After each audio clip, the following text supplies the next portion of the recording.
Hey guys, welcome back. If you're new, welcome. Down below, right hand side, hit subscribe. Hit the little bell, hit all.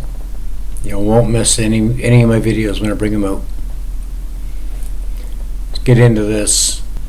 Doreen and Jack, age 26. Ronnie, Jack, age 26. Russell Jack, age 9. Ryan Jack, age 4. They lived in Prince George, British Columbia. Been missing since August the 2nd, 1989. On Tuesday, August 1st, 1989, Ronnie Jack left the First Leader pub in Prince George, British Columbia, feeling hopeful. At 26 years old, Ronnie had been out of work to a back injury, and the Jack family had been living on welfare. Someone at the bar that night offered to help. The man told Ronnie about a job opportunity for him and his wife, Doreen, at the logging camp or ranch in Clucos Lake area. Hope I got that right, guys. About 40 kilometers west of Prince George, past Bednesty. Ronnie was offered a job bucking logs, and Doreen was offered a position as the cook's helper in the camp kitchen.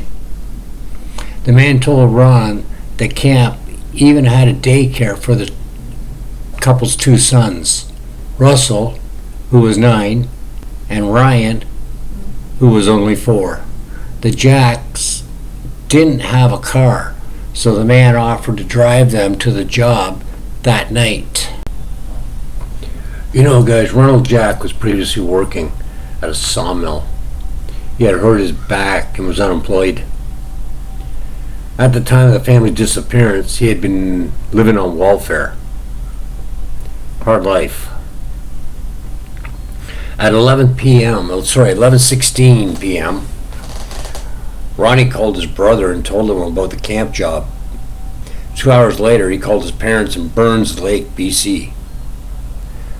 Ronnie said the family would be on the site for 10 to 14 days and would be home by the time school began. The man waited for Ronnie, Doreen, Russell, and little 4-year-old Ryan to pack their belongings. At 1:21 a.m. on August 2nd, 1989, all 4 members of the Jack family were seen leaving their home at 2116 Strathcona Ave and piling into the man's 4-wheel drive, dark-colored pickup truck. They were never seen again.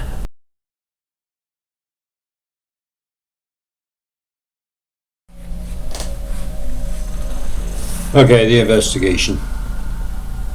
It says here the family officially reported them missing on August 25th of 1989.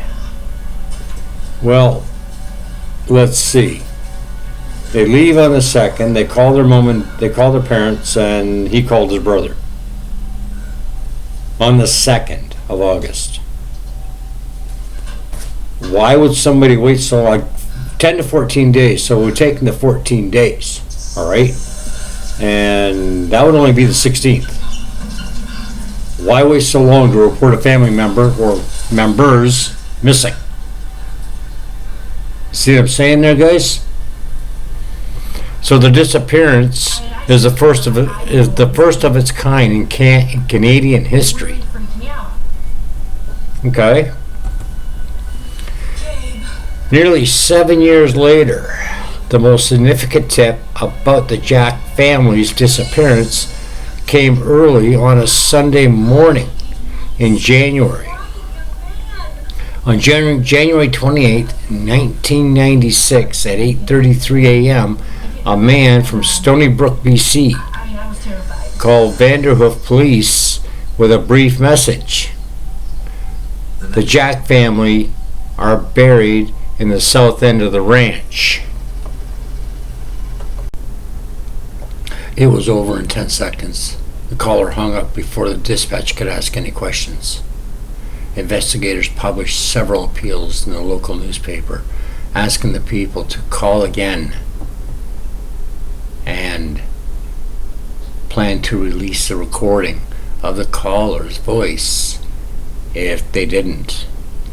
In March of 1996, the voice recording was analyzed by the University of British Columbia.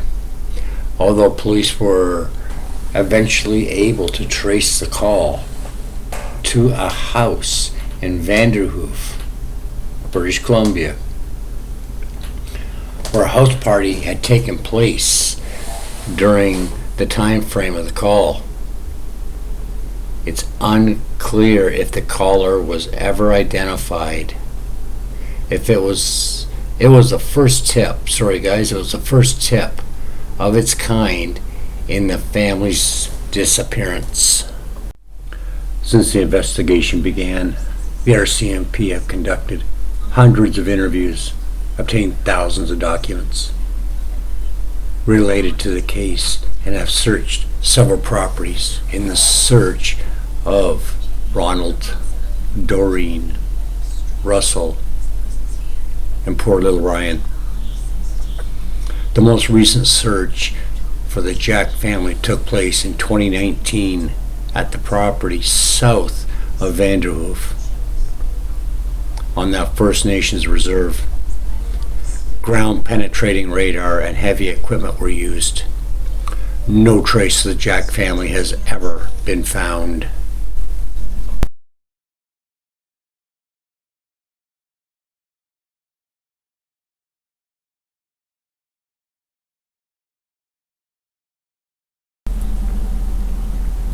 Description of the man who offered the job to Ronnie at the First Leader pub was compiled from statements from two witnesses, one in 1989, the other in 1990.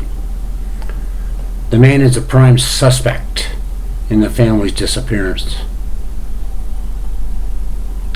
And thank you to the RCMP in British Columbia. Both them pictures have been developed and put out.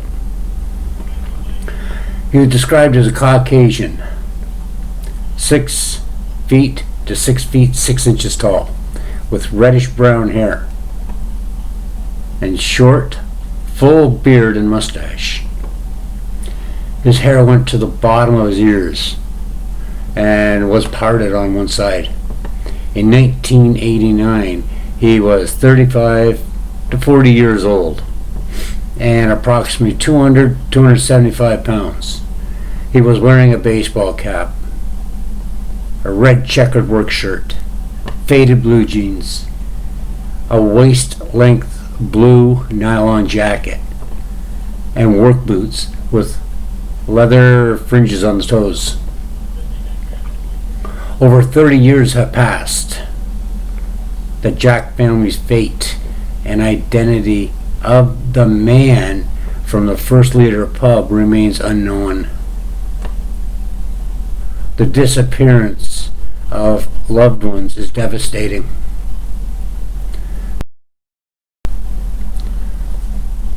The loss of a family of 4 is a tragedy beyond comprehension. The Jack family deserves justice, and they deserve to come home. Well, the Jack family, the family's still alive. Both sides of that family, the moms and dads, everybody, they all need and want closure to this. They all want to know. They all want them brought home. So coming up next is, Ronald Jack, his wife, and his sons. I'm going to let you meet the Jack family.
Hey guys.